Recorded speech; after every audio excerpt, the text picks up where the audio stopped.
Joining us now is Democratic Senator of New Mexico, Ben Ray Lujan. Senator, you know Alex Padilla. You spoke emotionally about what you saw yesterday immediately after it happened on the Senate floor. Can you tell us your reflections now, 24 hours later? Ali, United States Senator Alex Padilla is a good person. And by the way, Alex Padilla is over 6 feet tall. He's represented California as Secretary of State on the City Council. And the building that he was in to get a briefing, he was allowed in, number one. And two, law enforcement was with him when he went in as well.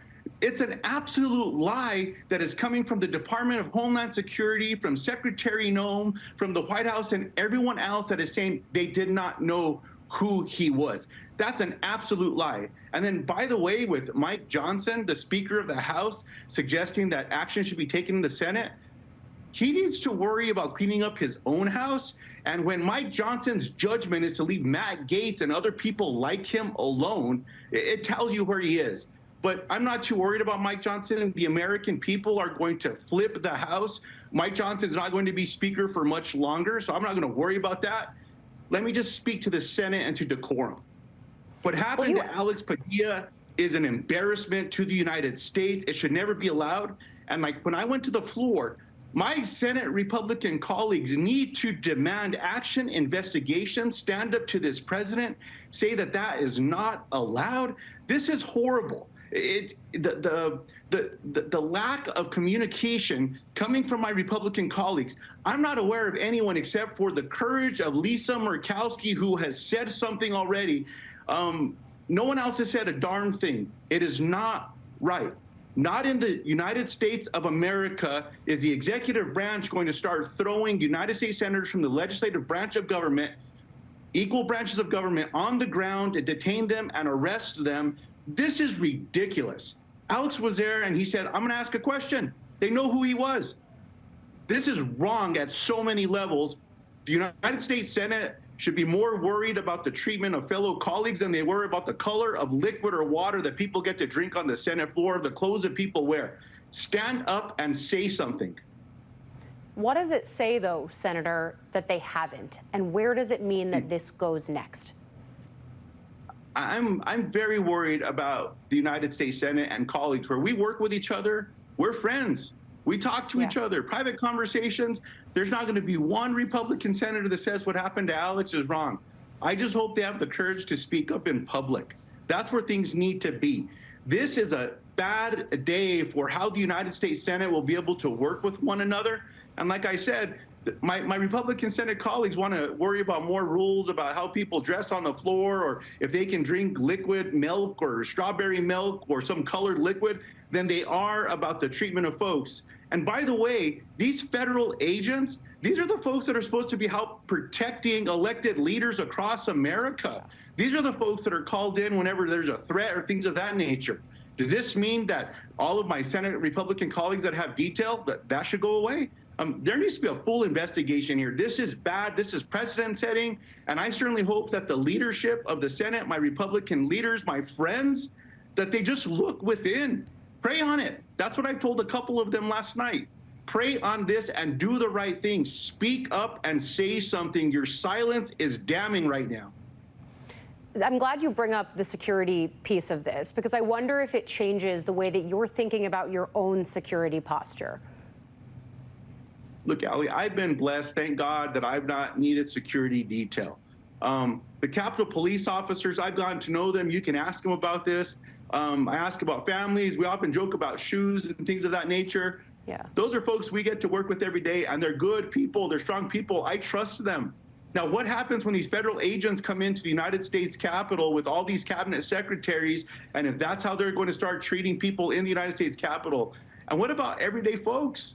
What about regular people that are not elected or don't have some other force that might be able to support them? This is wrong. This is concerning for the American people. This is no way to be functioning and operating. But I just don't know how there's trust with any of these other folks that are federal agents right now with how these folks were allowed to operate. And by the way, they all had earpieces on. They were talking to each other. Where's that audio? That needs to be preserved and fully investigated as well. Well, there are 47 senators who caucus with Democrats alongside you. Is there any plan to do something collectively to protest Senator Padilla's treatment? Are there conversations happening between Schumer and Thune to potentially do something in bipartisan fashion here, despite the fact that there has really been a partisan response, predictably so, from both sides? I want to thank Senator Schumer yesterday, who was very quick with his responses and then went to the Senate floor. He was speaking right before I spoke on the Senate floor as well. My Democratic colleagues that were in Washington, D.C., not only did many of them go to the floor, but they also gathered on the front steps of the Capitol to bring attention to this.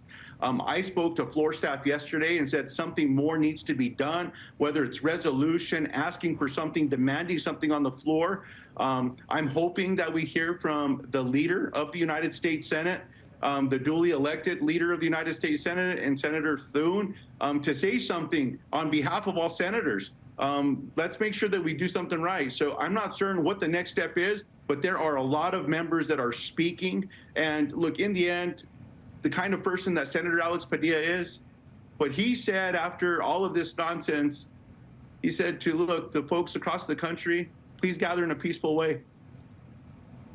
The kind of ways that Alex Padilla spoke to the American people after being treated that way just goes to show the character of this person, the character of this man. It's why people believe in him. It's why people across the aisle respect him.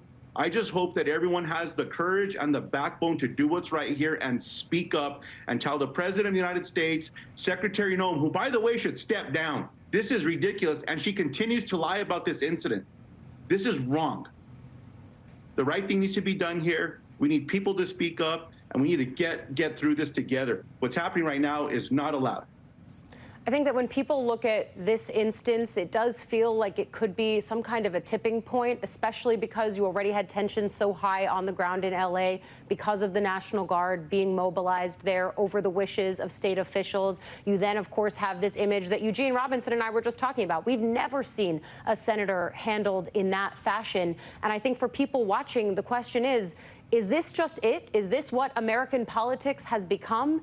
Or is there a way to bring the temperature down? I mean, where do we go from here as a country? Look, Allie, I believe the temperature must be brought down and can be brought down. With my Senate colleagues who are duly elected to represent constituents across the country, they need to all speak up and do the right thing here as well. For people gathering across America today, tomorrow, over the weekend, and into weeks coming, gather, let your voices be heard, do it in a peaceful way. Don't fall for the traps that President Trump and his administration are setting for you all. Speak up with that passion that you have inside. Do it in a peaceful way as we gather across the country. Don't fall for their nonsense. And to all of us across the country, as we speak to our better angels, we need to de-escalate this notion that we can't talk to each other, that we can't visit with each other, that we can find a way to disagree respectfully. That's okay. Look, as a person of faith, I'm a Catholic. We're reminded every day, do unto others as you have them do unto you. Treat people with respect and dignity. Let's also protect people's rights in America. We're a democracy. Let's protect this beautiful republic, the Constitution. How about we stand by that? I think there are immense opportunities that we have right now, and this weekend is going to show, as we get to Monday and we all return back to Washington, D.C. in the United States Senate, who's going to have the courage and the backbone to speak up and do the right thing here and help de-escalate all that's happening across the country? That's what Monday holds. I certainly hope that we don't have to wait until then to hear from more of my Republican colleagues in the United States Senate that are friends. If you need to pray on it, go to church, go to service on Sunday, on Saturday, whenever it is that you celebrate, pray on this, do the right thing. Let's stand together and let's push back against this. Senator Ben Ray Lujan, thank you for coming on, sharing your passion. Have a good weekend. We'll be watching what unfolds, and we will see Monday as a new opportunity, as you say that it is. Thank you again for coming on. Thanks for having me.